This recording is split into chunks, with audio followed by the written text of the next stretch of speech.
It was a cold December morning when Mrs. Eleanor Brighton rushed into my office at 221B Baker Street. Her face was pale, and her hands were shaking as she held her expensive handbag. "Mr. Holmes, you must help me.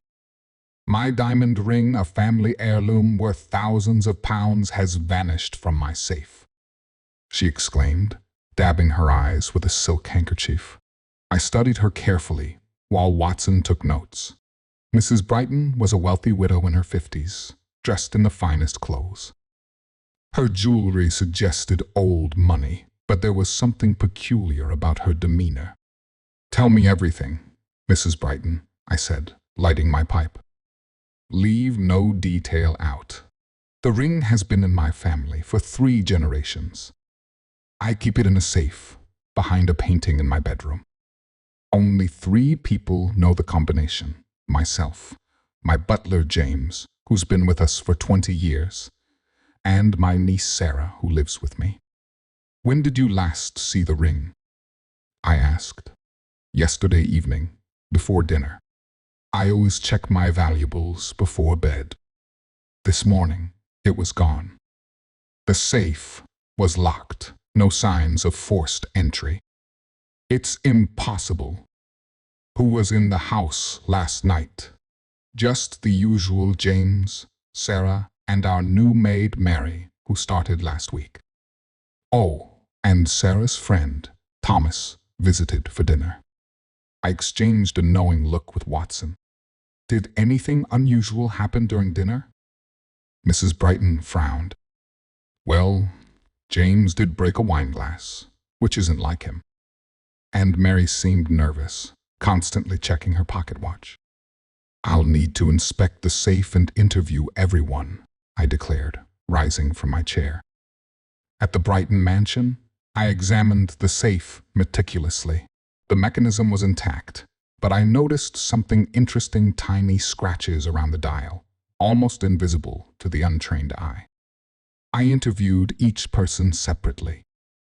James, the butler, was indeed nervous, but his hands were steady.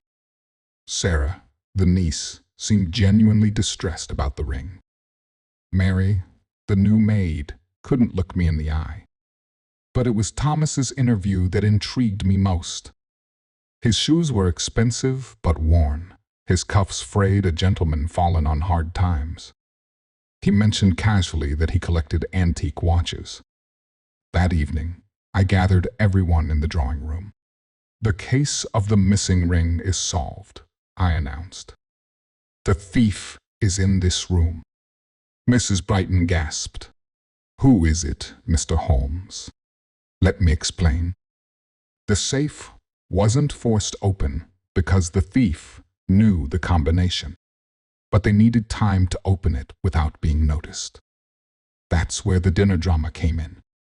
I turned to James. "The broken wine glass was no accident, was it, James? You created a diversion, but not for yourself." James paled but remained silent. "And Mary," I continued, "you kept checking your watch not because you were nervous, but to signal to your accomplice that the coast was clear." Mary burst into tears. "I needed the money. Thomas promised to split it with me." All eyes turned to Thomas, who jumped up to run, but Watson blocked the door. "Thomas needed money to pay his gambling debts," I explained. "He learned about the ring from Sarah and recruited Mary, promising her a share. They then blackmailed James with information about his past to help them." "But how did they get the combination?" Mrs. Brighton asked. "Simple observation. Sarah often opened the safe when she thought no one was watching. Thomas, with his expertise in watches and fine mechanisms, could easily read the combination from the subtle movements." Thomas slumped in defeat. "The ring is in my hotel room. I couldn't find a buyer fast enough." Later, after the police had taken Thomas and Mary away, Mrs. Brighton sat in her chair, the recovered ring back on her finger. "Remarkable, Holmes," Watson exclaimed. "But what about James?" "Mrs. Brighton will decide his fate," I replied. After all, he was coerced, and his 20 years of loyal service should count for something. Mrs. Brighton nodded. James can stay. We all make mistakes. As Watson and I walked home through the foggy London streets, he asked, "How did you know Thomas was involved before interviewing him?" I smiled. The scratches on the safe dial, Watson. Only someone with knowledge of timepieces would handle it so precisely. Elementary. And the timing of the theft? Why, that particular night.